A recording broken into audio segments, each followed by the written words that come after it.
Hey, welcome to our third week of Environmental Biology Online. Thanks for all the hard work you did in the graphing game last week. I think it was really successful. I really appreciate you playing along and trying out this new experiment with me. I feel like you all did an amazing job with graphing. This week we're going to continue that work, and that you're going to have an opportunity to revise anything that needs a little bit more tweaking. So just go back and look at the comments I made to you, and if I made a comment, then you want to make a revision.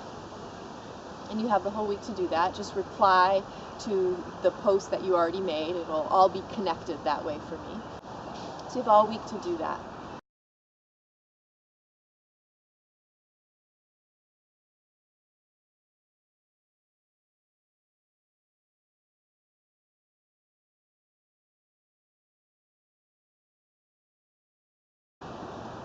Then the rest of your work is pretty simple. It's just reading the Critcher book, and I'm going to let my past self explain all of that to you. Hi, welcome to your third week of Environmental Biology Online. Last week we spent time looking at the scientific process, and this week we're going to look at it a little bit more and think about science as a paradigm. So this week we're going to read the book you haven't read yet, by John Critcher. We're going to read the first 3 chapters of this book, and this book tends to get some pretty strong reactions from students.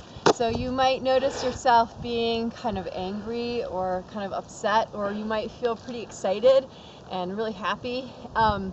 So whatever happens for you, if you have an emotional reaction, that means something important is going on.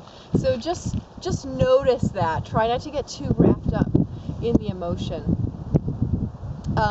And what I encourage you to do is just stay curious. Stay curious about what's happening for you, about what the book is trying to tell you.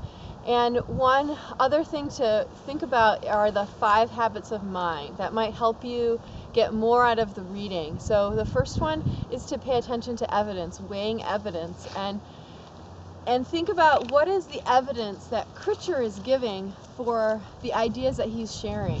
He does give evidence, so try to find those particular bits of evidence. The second thing is to pay attention to connections.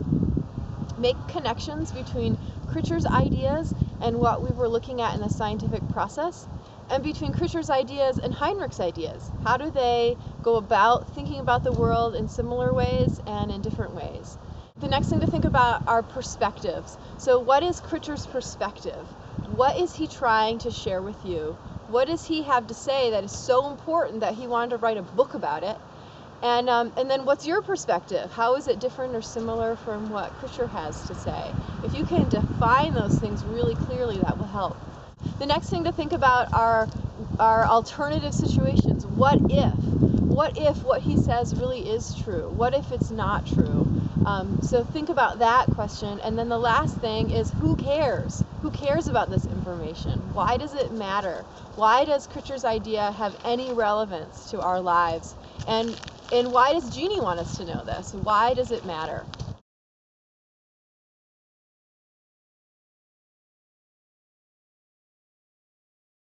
I put together a page that says read Critcher chapters 1, 2, and 3, and in there it kind of outlines how to go about reading this chapter. It gives you some tips for what to think about, how to find the important points, and shares some questions for you to consider. And in the discussion this week, you'll pay attention to those questions. So you get to pick one of the questions that you're interested in, and then write a thorough response to it. So please include the whole question at the top of your response, and then share your thinking about it. Please go deeply, think thoroughly, try to give your full idea, but also give evidence for your idea. Why do you think this? Quote sections of the chapter. Quote lines from Critcher that support your thoughts or prompt your thoughts.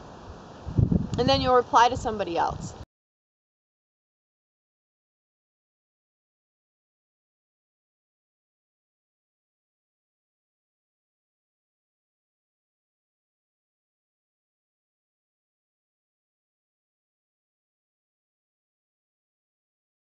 Okay, so have a really great week.